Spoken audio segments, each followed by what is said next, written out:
ଶୁଣିବା ପୁଅ ଆଉ ବେଙ୍ଗ ବେଙ୍ଗ ଆଉ ପୁଅ କଣ ଗୋଟିଏ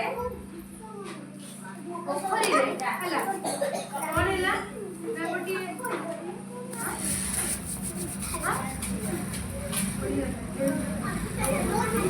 ପୁଅ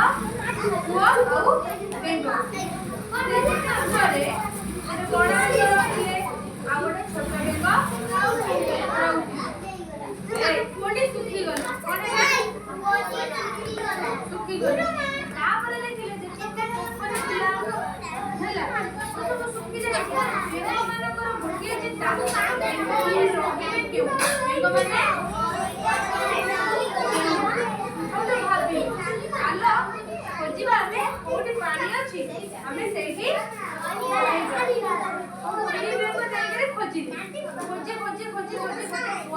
ପହଞ୍ଚିଲେ ବହୁତ ଗଭୀର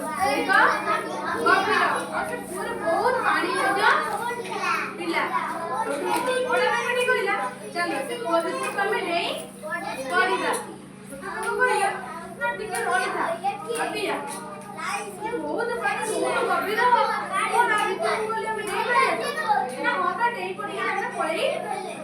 ବଡ଼ ବେଙ୍ଗ କହିଲା ତାପରେ ଛୋଟ ବେଙ୍ଗ ଟିକେ ଭାବିଲା ଭାବିକି କହିଲା ନା ନା ଆମେ ଆଗକୁ ଡେଇବା ନାହିଁ ଆଉ ଆମର ପାଣିରେ ବହୁତ ଅଛି ଯେତେବେଳେ ପାଣି ଶୁଖିଯିବ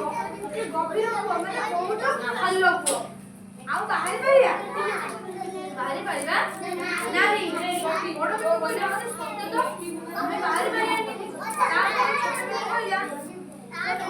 ବିଚାରି କାମ କରିବା ଉଚିତ ବିଚାରି